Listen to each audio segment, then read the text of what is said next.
अस्सलामुअलैकुम बेटा, मैं हूं आपकी प्यारी सी केमिस्ट्री टीचर हफ्सा राना और हम पढ़ रहे हैं chapter number 11 from second year alcohol phenol ether. Alcohol का पोर्शन खत्म हो चुका है। आज हम शुरू करते हैं फिनोल। फिनोल क्या होता है? फिनोल होता है ऐसे कंपाउंड्स जिसमें OH ग्रुप बेंजीन रिंग की किसी भी कार्बन के साथ डायरेक्टली अटैच हो। जैसे फॉर एग्जांपल ये हमने बेंजीन रिंग बनाया, बेंजीन रिंग, इसके ऊपर डायरेक्टली OH, किसी भी कार्बन के ऊपर डायरेक्टली OH ग्रुप अटैच कर दिया।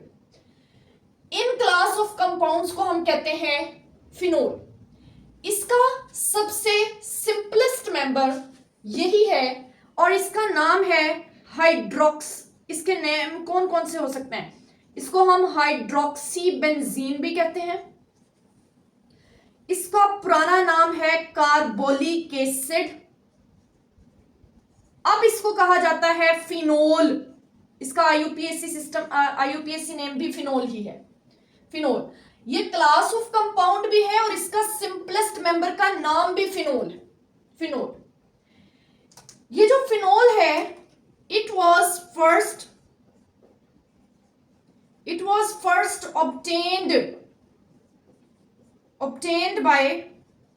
obtained from कोल टार से इसे ऑब्टेन किया गया।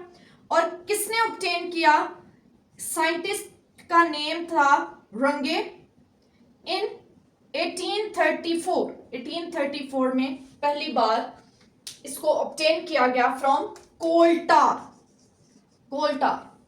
ठीक है, ये है कार्बोलिक एसिड। अब यहां से एमसीक्यू भी पूछा जा सकता है। Carbolic acid, the other name of phenol is carbolic acid. आपको लगेगा जैसे ये कार्बोक्सिलिक एसिड कार्बोलिक एसिड है। नहीं बेटा, इसका नाम, फिनोल का पुराना नाम कार्बोलिक एसिड है। ठीक है, अब हम आते हैं कि जरूरी है कि क्या एक ही OH ग्रुप लगा होगा तो फिनोल होगी? नो, वन और मोर OH ग्रुप भी हो सकते हैं। जैसे हम एग्जांपल ले लेते हैं। एक एग्जांपल ली हमने,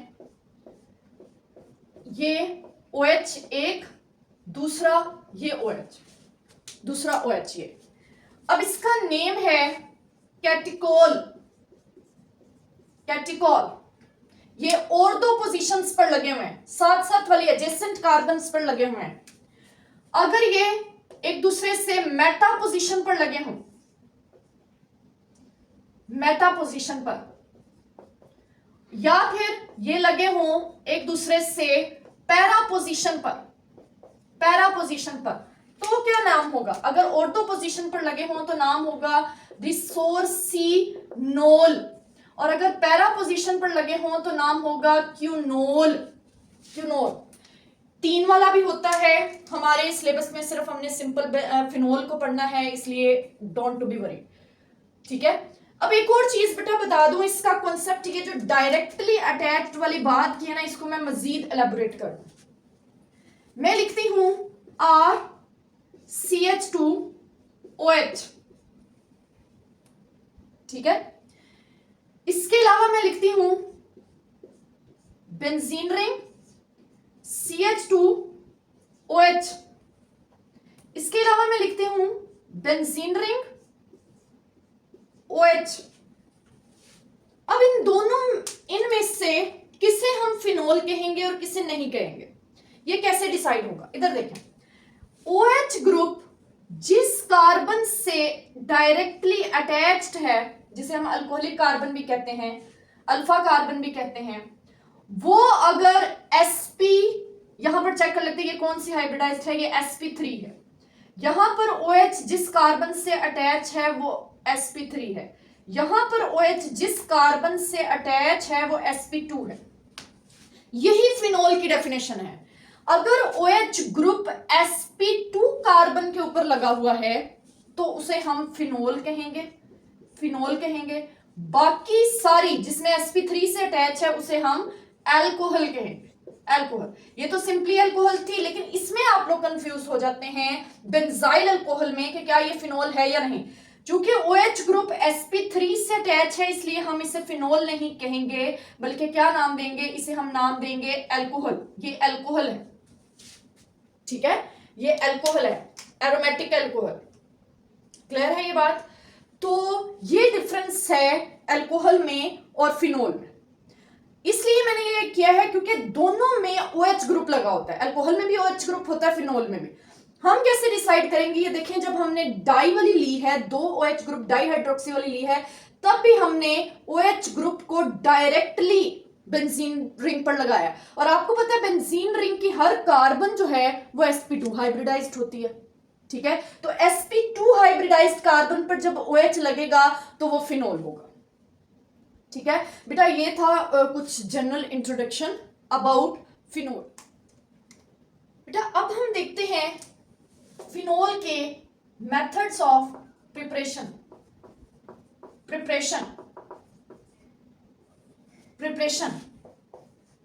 from chlorobenzene,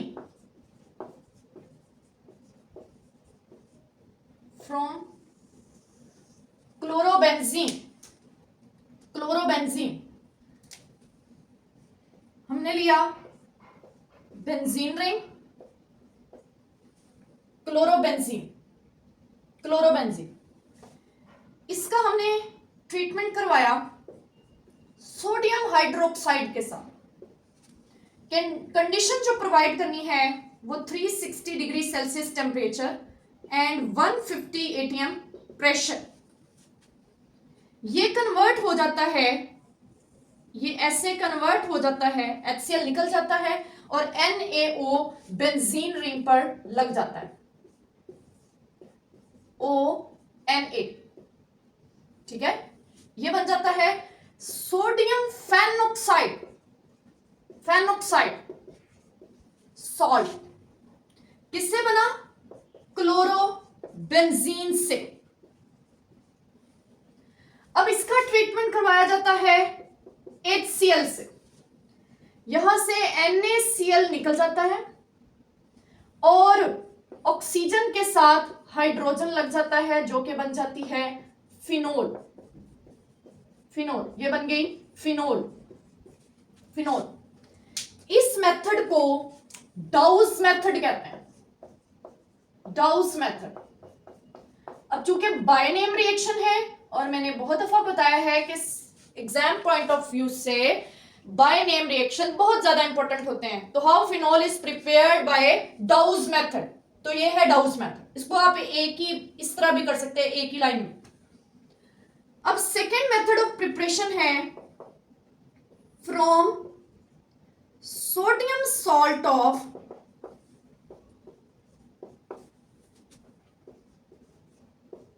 benzene sulphonic acid.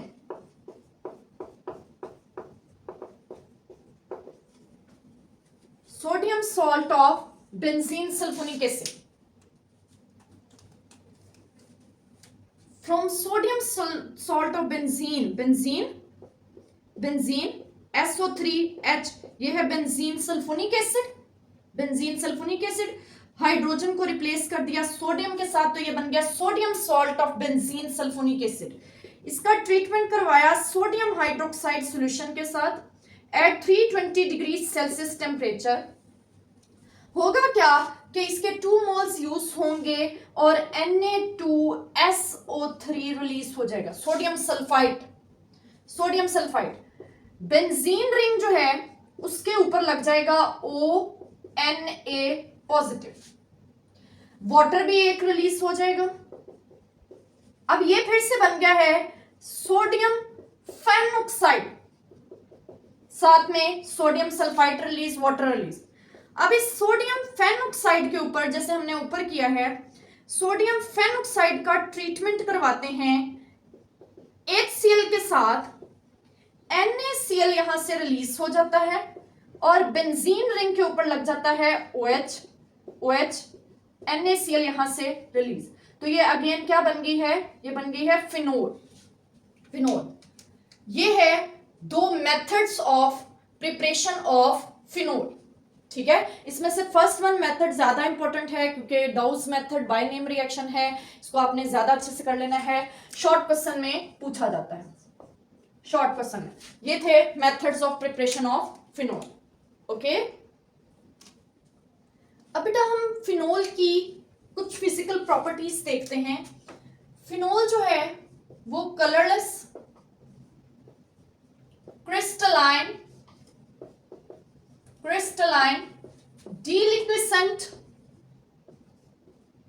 Deliquescent, solid होती है। डीलिक्विसेंट का क्या मतलब है? डीलिक्विसेंट का मतलब है ये बिकम लिक्विड, ये लिक्विड भी बन जाती है और सॉलिड भी बन जाती है। ये जब गर्मियां आती हैं तो ये लिक्विड होती है, जब सर्दियां आती हैं तो ये सॉलिड हो जाता है खुद ब खुद, क्योंकि इसका मेल्टिंग पॉइंट जो है वो 41 डिग्री सेल्सियस से अभी डिस्कस भी करते हैं। इसके बाद इनकी एक कैरेक्टरिस्टिक फिनोलिक ऑर्डर होती है, कैरेक्टरिस्टिक फिनोलिक ऑर्डर, ठीक है, इनकी अपनी एक खास स्मेल होती है। इसके अलावा इनका जो मेल्टिंग पॉइंट है, मेल्टिंग पॉइंट वो 41 डिग्री सेल्सियस है और जो बॉइलिंग पॉइंट है वो 182 डिग्री सेल्सियस है। देखिए गर्मियों में रूम टेम्परेचर ही 40 से अबव होता है, इसलिए ये मेल्ट होकर लिक्विड बन जाता है खुद ब खुद, और जब सर्दियां आती हैं 41 से कम होता है टेम्परेचर, रूम टेम्परेचर, तो ये सॉलिड बन जाता है। इसके अलावा हम देखते हैं इसकी सॉलेबिलिटी, ये स्पेरिंगली सॉलेबल होता है, sparingly soluble in water at room temperature, at room temperature, room temperature पर ये स्पेरिंगली का मतलब है कुछ हद तक सॉलेबल होता है, टू सम एक्सटेंट, कुछ हद तक ये सॉलेबल होता है और कुछ सॉलेबल नहीं होता, ठीक है। लेकिन अगर हम इसको हीट करें तो ये कंप्लीटली सॉलेबल हो जाता है, completely soluble at 68.5 degree Celsius, ठीक है। इस टेम्परेचर को जिससे पहले ये सॉलेबल नहीं होता, स्पेरिंगली सॉलेबल होता है, और इस टेम्परेचर के आने पर ये कंप्लीटली सॉलेबल हो जाता है। इस टेम्परेचर को क्रिटिकल सॉल्यूशन टेम्परेचर कहते हैं, ठीक है, या इसको एक और नाम देते हैं अपर कॉन्सुलेट टेम्परेचर, अपर कॉन्सुलेट टेम्परेचर।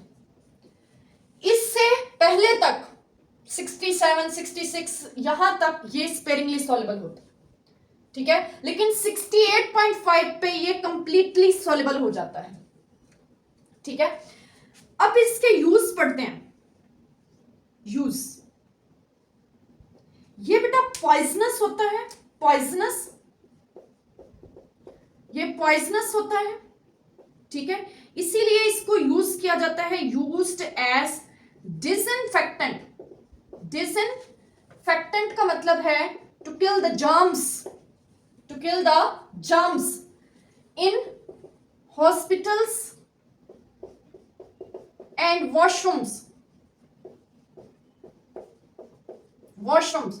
आपने देखा होगा हॉस्पिटल में जाएं तो फ्लोर पर मोप लगाने के बाद एक डिफरेंट स्मेल आ रही होती है, क्योंकि वो फिनोल की स्मेल होती है, वो फिनोल, वहां पर फिनोल का मोप लगाया गया होता है, वो फिनोल की स्मेल होती है। इसी तरह इसको वॉशरूम क्लीन करने के लिए भी यूज किया जाता है, क्योंकि ये एज एन डिसइंफेक्टेंट यूज होता है, क्योंकि ये पॉइजनस है। ये जर्म्स को, टू किल द जर्म्स को किल करने के लिए इसको हम यूज करते हैं। ये तो कुछ फिजिकल प्रॉपर्टीज और इसका यूज। ओके बेटा, अब हम एक मोस्ट इंपॉर्टेंट कॉन्सेप्ट पढ़ने लगे हैं, phenol has an acidic nature. Phenol has an acidic nature. इसको एक्सप्लेन करना शुरू करते हैं। बेटा जी, एसिड किसे कहते हैं? एसिड की बहुत सारी डेफिनेशंस हैं जो हमने एक्सप्लेन करनी है। वो है दैट कैन डोनेट प्रोटॉन, जो प्रोटॉन को डोनेट कर सके, ठीक है। हम यहां पर कंपैरिजन पढ़ेंगे कार्बोक्सिलिक एसिड का, हम पढ़ेंगे फिनोल, वाटर और अल्कोहल, इनका आपस में एसिडिक नेचर का कंपैरिजन पढ़ेंगे। कैसे, इनका देखने के लिए इन सब की Ka वैल्यूज देखते हैं। Ka वैल्यू है 1.75 इंटू 10⁻⁻5, ये है कार्बोक्सिलिक एसिड की। इसी तरह फिनोल की है 1.3 इंटू 10⁻10, ठीक है। इसी तरह वाटर की है 1.8 इंटू 10⁻16। अल्कोहल्स की है बेटा 10⁻16 और 10⁻18 के दरमियान, मैथनॉल को छोड़कर। मैथनॉल वाटर से ज्यादा एसिडिक होता है, वो एक अलग डिस्कशन है, वो हम बाद में देख लेंगे। तो अभी ये अल्कोहल्स जो हैं मैथनॉल को छोड़कर, उनकी रेंज Ka की ये होती है। अब Ka की रेंज हमें क्या कॉन्सेप्ट दे रही है? Ka की वैल्यू डायरेक्टली प्रोपोर्शनल है strength of acid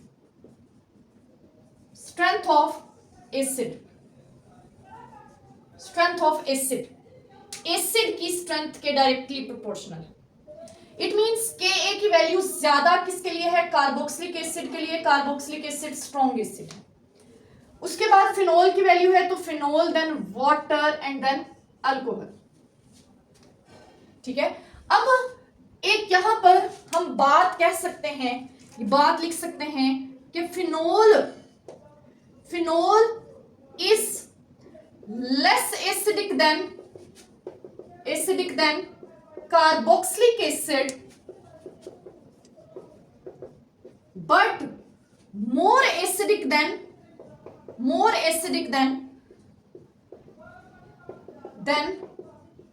alcohol and water और अल्कोहल से ज्यादा एसिडिक है, मोर एसिडिक है बट लेस एसिडिक है किससे? कार्बोक्सिलिक एसिड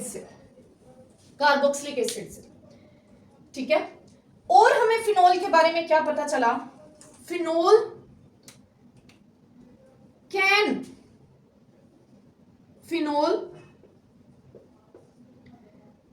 dissolves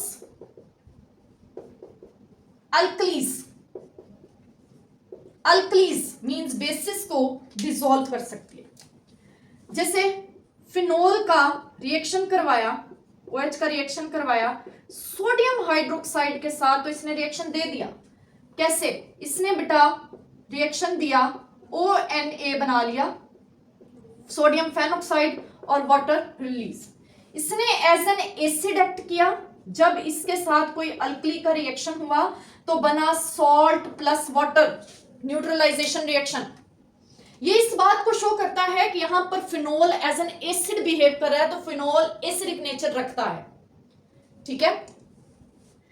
फिनोल, इसके अलावा फिनोल की और बात हम देखते हैं। Phenol is weak to litmus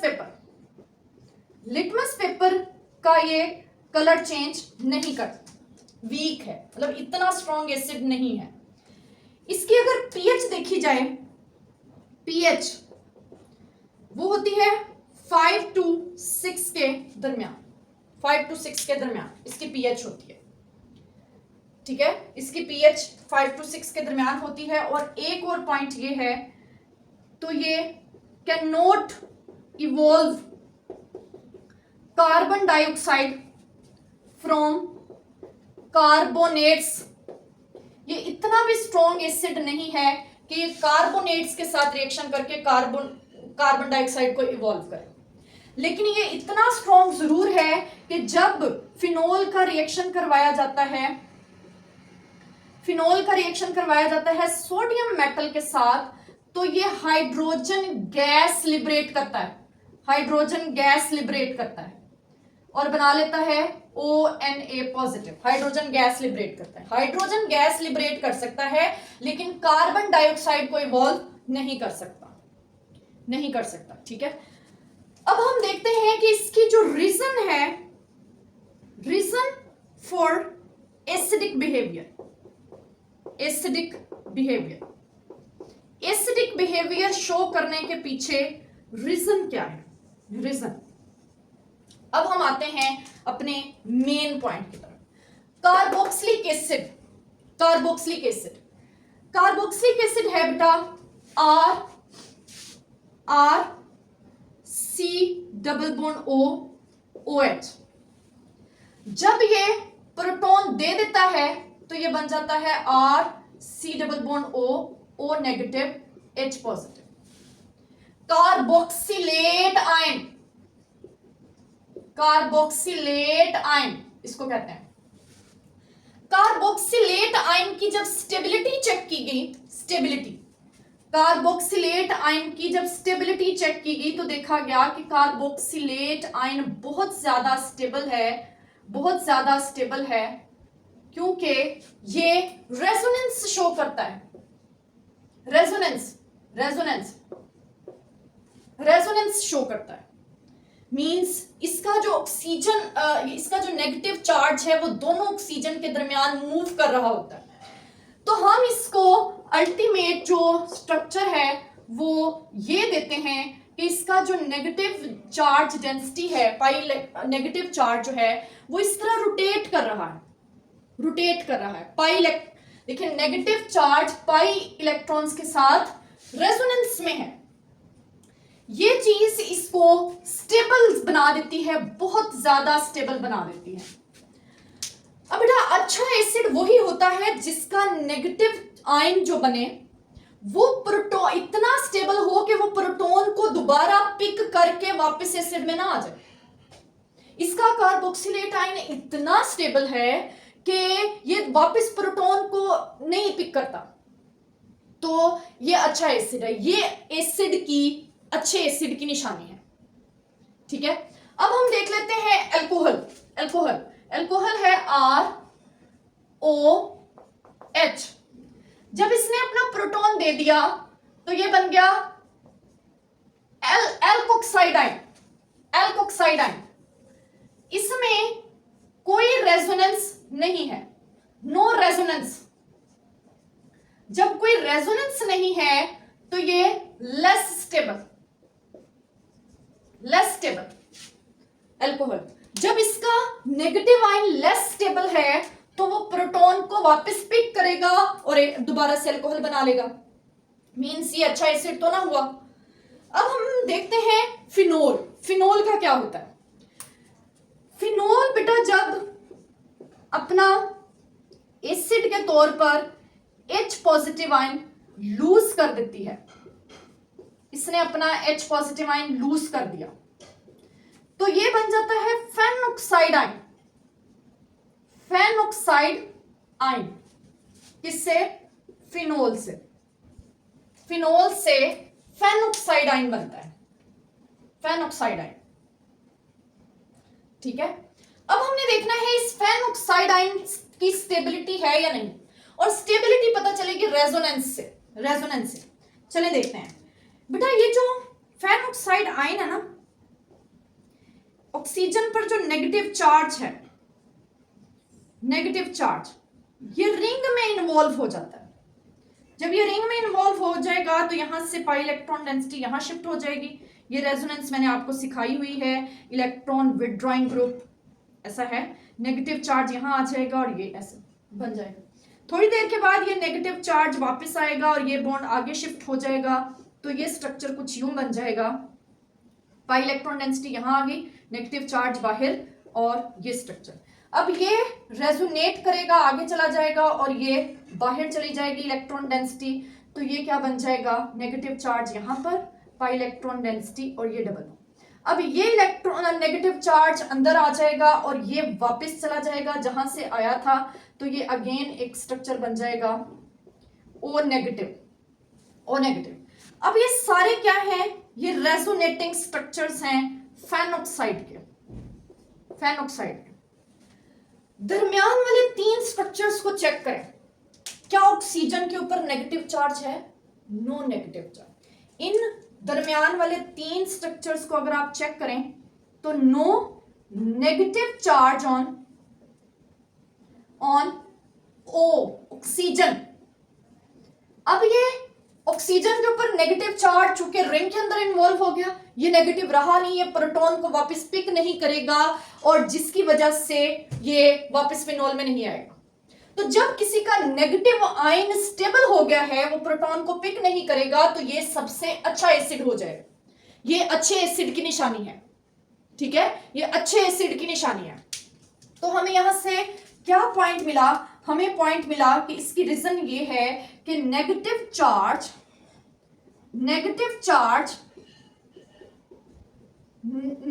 charge on oxygen atom become involved with pi electrons of benzene ring,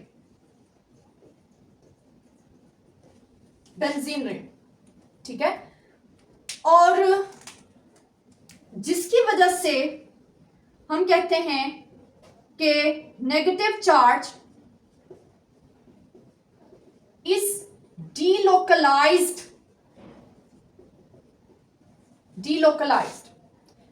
phenoxide ion become stable, ये स्टेबल हो जाता है, ठीक है, स्टेबल हो जाता है, जिसकी वजह से हम इसको अच्छा एसिड कहते हैं।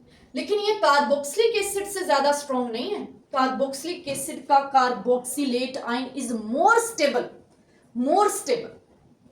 ठीक है। ये था बेटा all about acidic nature. Phenol का इंट्रोडक्शन पढ़ा, प्रिपरेशन पढ़ी, फिजिकल प्रॉपर्टीज पढ़ी, अब एसिडिक नेचर पढ़ लिया।